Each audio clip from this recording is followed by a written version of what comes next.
അമേഠി റായ്ബറേലി മണ്ഡലങ്ങളിലെ കോൺഗ്രസ് സ്ഥാനാർത്ഥികളെ ഇന്ന് പ്രഖ്യാപിക്കും. രാഹുൽ ഗാന്ധിയും പ്രിയങ്ക ഗാന്ധിയും മത്സരിക്കുമോ എന്നതിലാണ് ആകാംക്ഷ. എന്നാൽ ഇരുവരും മത്സരിക്കാനുള്ള സാധ്യത കുറവാണെന്നാണ് വിവരം. അമേഠിയിൽ രാഹുലും റായ്ബറേലിയിൽ പ്രിയങ്കയും മത്സരിക്കുമോ? ആഴ്ചകൾ നീണ്ട പല അഭ്യൂഹങ്ങൾക്കും വിരാമമിട്ട് ഈ ചോദ്യത്തിന് കോൺഗ്രസ് ഇന്ന് ഉത്തരം നൽകും. 5ാം ഘട്ടത്തിൽ മെയ് 20-ന് വോട്ടെടുപ്പ് നടക്കുന്ന ഈ സീറ്റുകളിലേക്ക് നാമനിർദ്ദേശ പത്രിക നൽകാനുള്ള സമയം നാളെ അവസാനിക്കുകയാണ്. ഇരു നേതാക്കളും മത്സരിക്കുന്നതിനെ ചുറ്റിപ്പറ്റി ചർച്ചകൾ നീണ്ടതോടെയാണ് സ്ഥാനാർത്ഥി പ്രഖ്യാപനം അവസാന മണിക്കൂറിലേക്ക് വരെ നീണ്ടത്. രാഹുലും പ്രിയങ്കയും തന്നെ മത്സരിക്കാൻ വരണമെന്ന് യുപിയിലെ നേതാക്കളും പ്രവർത്തകരും ഒന്നടങ്കം ആവശ്യപ്പെടുന്നുണ്ട്. എന്നാൽ ഇതുവരെ അനുകൂല പ്രതികരണങ്ങളൊന്നും ലഭിച്ചിട്ടില്ല. മത്സരിക്കാനില്ലെന്ന് പ്രിയങ്ക ഏറെക്കുറെ ഉറപ്പിച്ച മട്ടിലാണ്. പ്രചാരണ രംഗത്താണ് പ്രിയങ്കയുടെ മുഴുവൻ ശ്രദ്ധയും.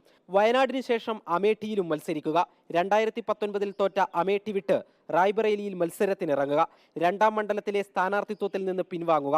രാഹുലിന്റെ കാര്യത്തിൽ ഇതാണ് സാധ്യതകൾ. മത്സരിക്കാൻ തീരുമാനിച്ചാൽ രാഹുലിനും കോൺഗ്രസിനും മുന്നിൽ കടമ്പകൾ നിരവധിയാണ്. 2 ആഴ്ച കൊണ്ട് മണ്ഡലത്തിൽ പ്രചാരണം നടത്തി കളം പിടിക്കണം. പക്ഷേ അപ്പോൾ വരാനിരിക്കുന്ന 3 ഘട്ടങ്ങളിലെ തെരഞ്ഞെടുപ്പ് പ്രചാരണവുമായി മറ്റ് സംസ്ഥാനങ്ങളിൽ സജീവമാകാനും കഴിയില്ല.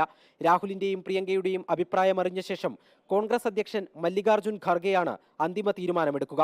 ഇരുവരും മത്സരിക്കാനില്ലെങ്കിൽ ഗാന്ധി കുടുംബത്തിന്റെ പേരിൽ അറിയപ്പെട്ട ഈ മണ്ഡലങ്ങളിൽ ആ മേൽവിലാസത്തിന് പുറത്തുള്ള ആളെ കണ്ടെത്തുകയും വേണം.